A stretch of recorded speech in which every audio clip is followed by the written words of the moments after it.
안녕하세요. 하나보살입니다.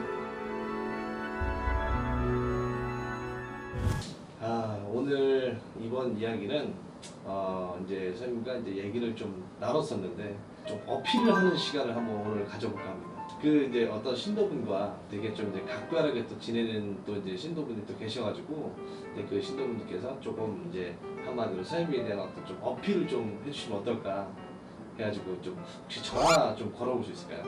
한번 해볼까요? 네. 오늘 좀 자랑 약간 아닌 좀 오늘 자랑이네. 네 자랑하는 자랑이라고 할 수 있죠. 여보세요? 여보세요?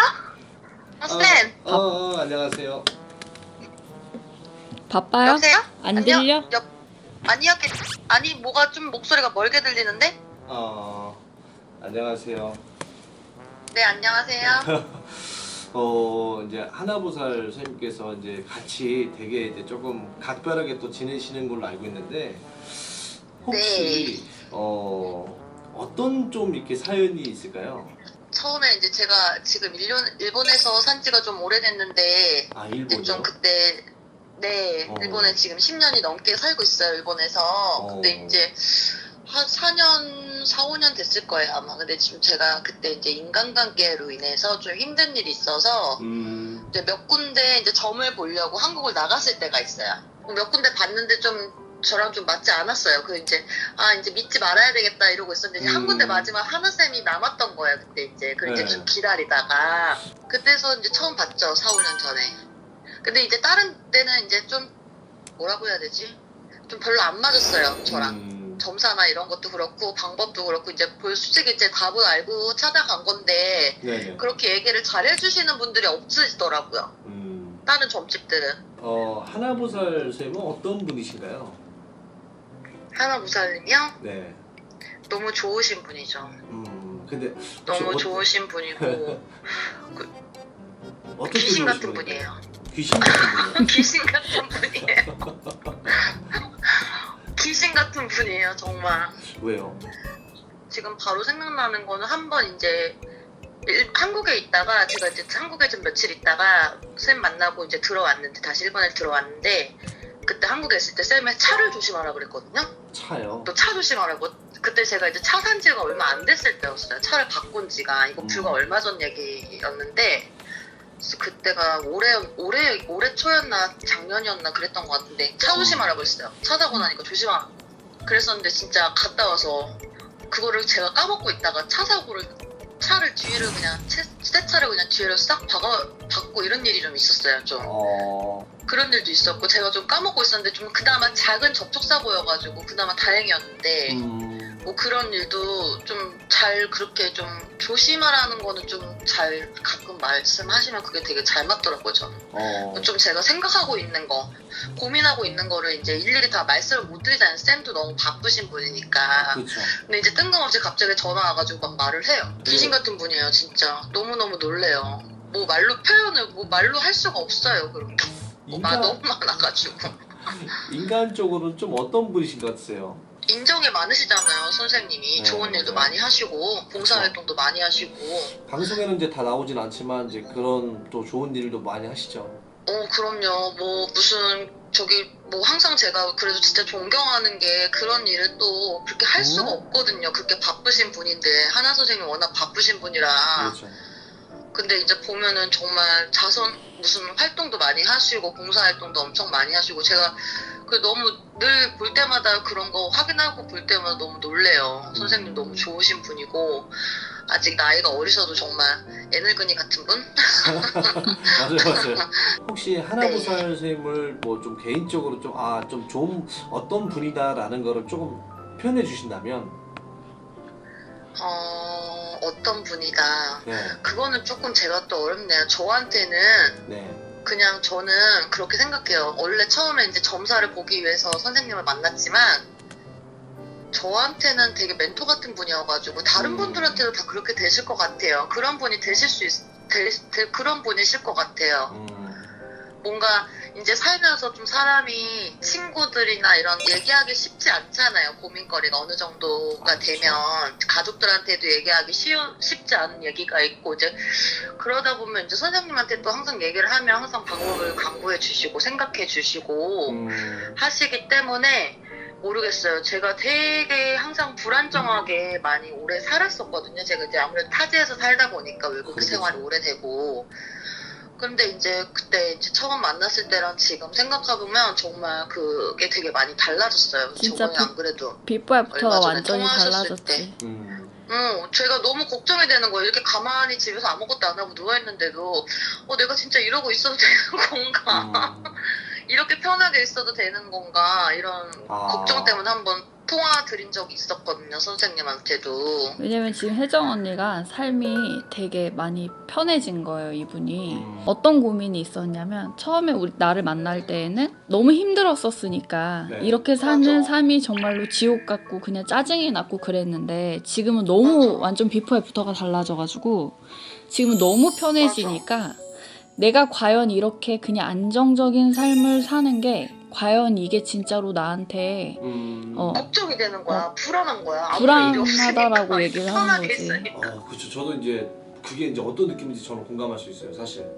저도 공감하세요? 네. 이거 아무도 공감 잘 못하실 일인데 이거는 이렇게 살아보자 돼요.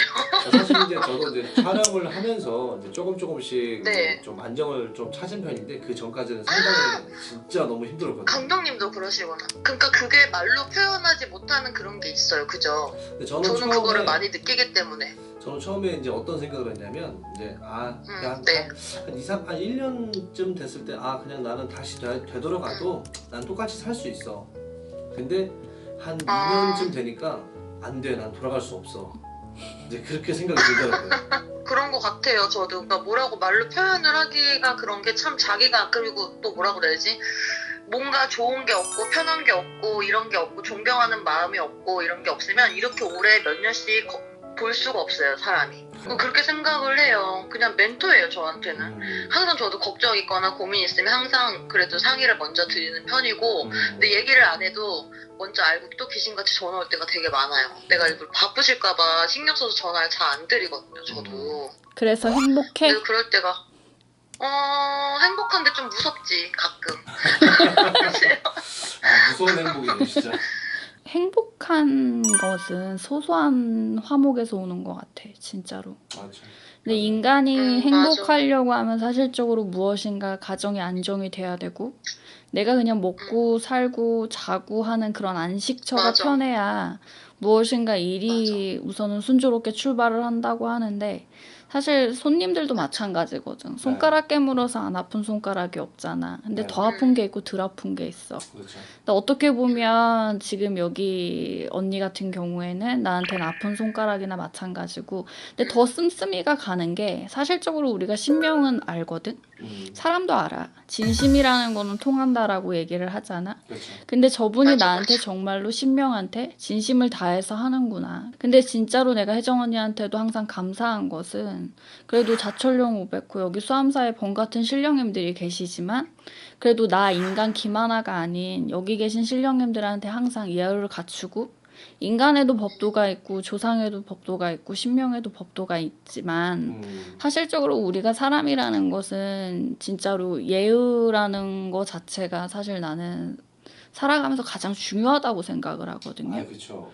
근데 그런 부분들을 이렇게 보면 참 그런 것들이 안정적으로 또 참 이쁘게 보이는 거예요. 이게 인간의 눈이 아닌. 그러니까 그래서 유난히 더 그렇지 않나. 어쨌든 네가 행복하다니 나도 행복하다. 맞아요. 그리고 편안하니까 그래요. 편안한 게 맞아. 최고예요, 살면서. 아무쪼록 또 오늘 인터뷰 해 주셔서 감사드리고요. 오늘 그냥 뭐 결과적으로는 네. 뭐 좀 어필을 좀 하고 싶었어요. 그래도 저도 뭐 하나보살 선생님께서 참 저도 촬영을 하면서 참 좋은 분이신데 이런 것들을 네. 뭐 가감 없이 그냥 뭐 무슨 맞아요. 일부러 뭐 티 안 내려고 뭐 이렇게 전화하고 뭐 이러기보다도 그냥 뭐 좀 리얼리티하게 이렇게 한번 근데 해보고 싶었어요. 감독님, 네. 저요, 뭐 하나 궁금한 게 있는데요. 네. 우리 쌤 실물이 더 예쁘지 않나요? 맞아요. 이제 그쵸? 저는 이제 제가 이제 항상 계속 이제 저도 촬영하면서 여태까지 한 예쁘게 찍어주세요. 한 2년 됐잖아요. 네. 이제 계속 변화가 있으시더라고요. 아니요, 근데 요즘에 좀 괜찮아지신 것 같아요. 맞아요. 이제 좀 쌤 같아. 처음에 좀 영상이 쌤 얼굴이 너무 이상한 거 안 예쁘게 나와가지고 제가 막 쌤한테 화장 좀 하라고 막 그랬거든요. 그리고 이제 시간 속에서 저도 변하고 선생님께서도 또 변화하고 네. 그런 것 같아요. 잘 부탁드리겠습니다. 아, 항상 행복하시기 바라겠습니다. 네, 감사합니다. 아무쪼록 오늘은 또 이렇게 버라이어티하게 좀 특이한 좀 촬영을 해봤네요. 그러게요. 아무튼 이제 되게 많은 분들께서 이제 점집을 가기 전에 되게 이 선생님은 어떤 분이신가 또 이런 것들을 또 많이 고민하실 건데 개인적으로 저는 제 어떤 사심도 있고 이 영상을 보고 또 하나보살 선생님께서 또 이런 분이시구나라는 걸 좀 알으셨으면 하네요. 일명 자랑샷. 여러분, 어쨌든 점집에 들어오는 것은 누구나 다 고민을 가지고 들어오는 거라고 생각을 합니다. 네. 근데 우리가 무슨 결과가 있다라고 한다면 그 결과가 생기기 전에 원인이 뭔지, 그리고 그 원인에 있어서의 과정이 어떻게 번져서 이 결과가 왔는지, 사실 무당들은 그런 여러분들한테 그런 부분들을 가르쳐 드리는 거거든요. 네. 그러기 때문에 모든 거를 다 다방면 터놓고 들어오셔서 서로 간에 있어서 말 그대로 우리가 한 무엇인가를 가지고 이야기를 나눴을 때 하며 하며 말 그대로 저도 여러분한테 도움이 될 수 있는 부분들을 드릴 수도 있지만 여러분들도 그런 부분에 있어서 같이 서로가 도움이 된다라고 했을 때에는 그보다 더 큰 거를 이룰 수 없다라고 생각이 듭니다. 아셨죠? 감사합니다.